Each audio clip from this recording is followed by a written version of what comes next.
Mr. Evans Ufeli joins us live in the studio. Thank you so much for being here. 25 years, no light, no electricity. We hear that there were plans. What's going on? Yeah, the people of Ndokwa, if you notice, are not given to protest. There are times I've called for protest on several occasions. Just few people will come out, okay, and all that. And they have been on this issue for a very long time. There's been no light. Even the hospital, I can show you video of the hospital in Kwale, no light there. If you take anybody in there, the person is gone. Whoever is sick, you move in there, is gone.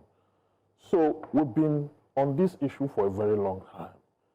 And the people of Ndokwa have been taken for granted, because if you look at the 3 local government areas, Ndokwa West, Ndokwa East, and Okwane local government area, every other part of Delta State have light, and we don't have light.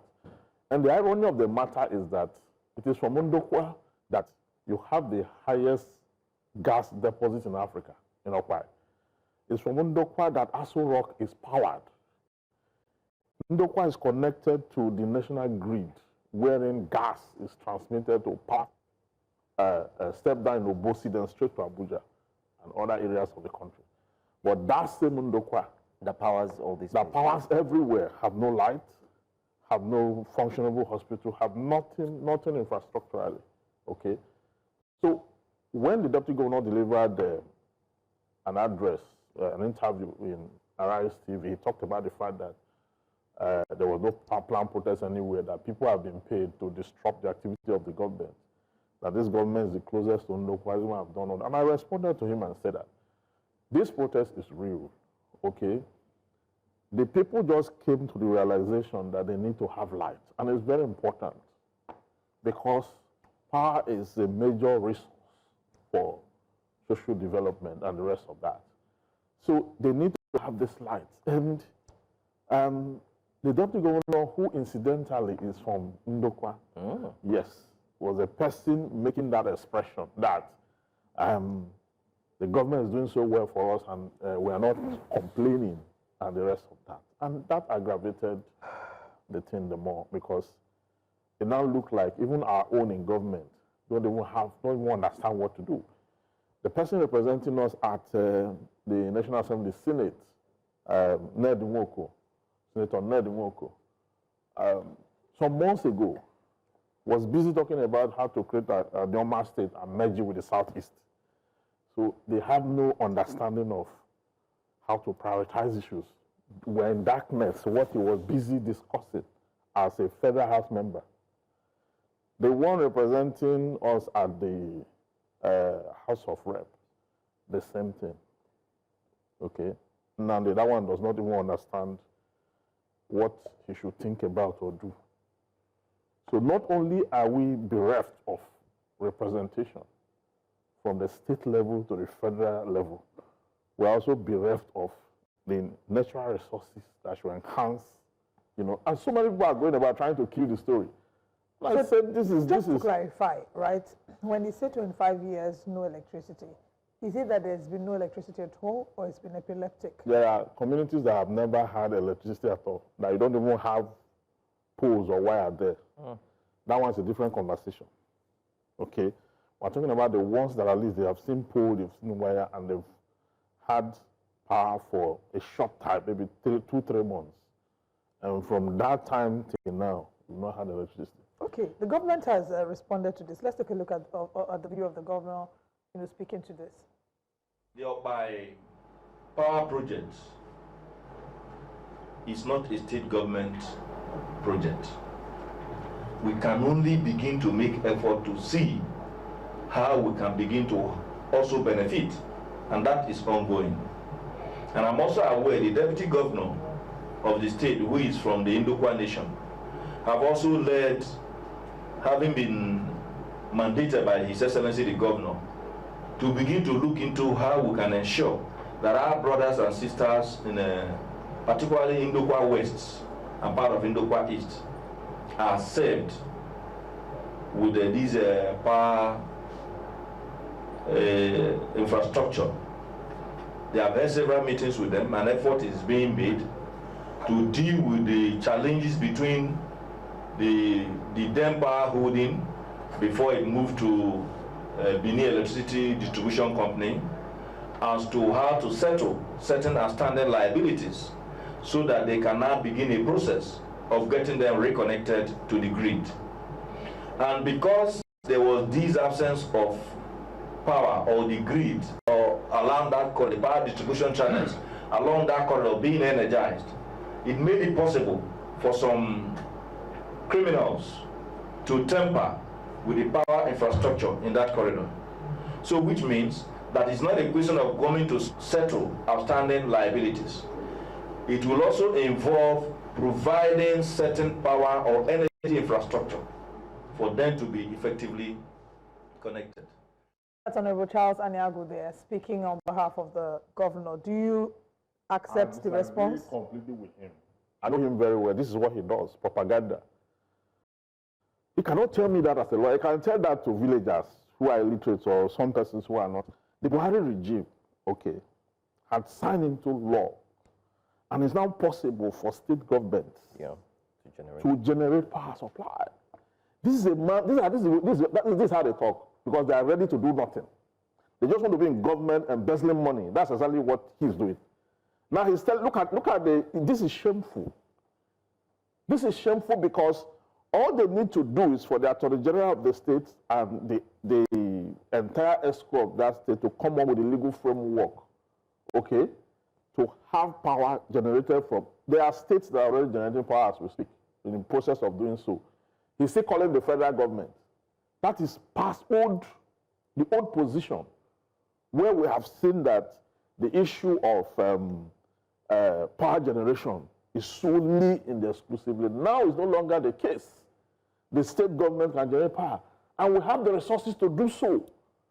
If there is no power anywhere in this country, there should be power in the Ndokwa, because that is from where the entire country generates power, energy.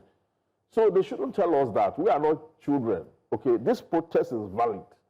And for those trying to kill the story, you cannot kill the story. It's an idea whose time has come. You can't kill it. We will continue to make sure that this story is not killed, and we will ensure that even those persons who went out to protest, the government came on them and did a lot of, used the police, arrested so many of them. Yes, they burnt bags belonging. The state government must replace it. What is that? What is we are that? going to call the tires there. Yes, he's punching the tires, and he's under a command.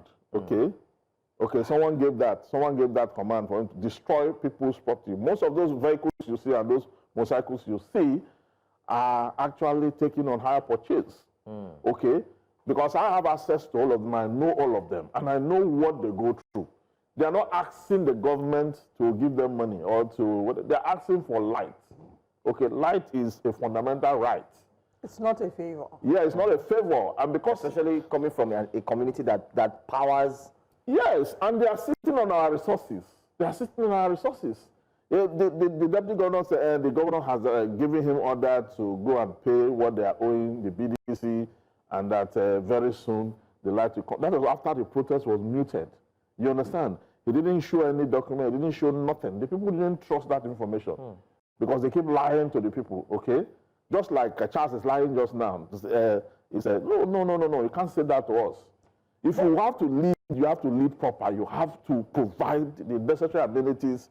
The security and welfare of the people shall be the purpose of government. That's the law.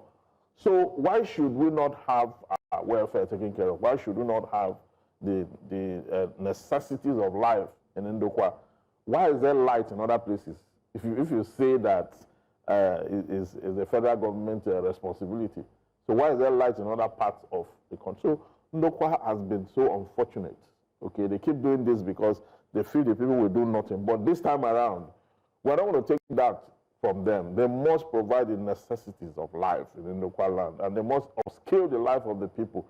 Light is just one area. We have so many other issues, the hospital and the rest of that. And they must provide it.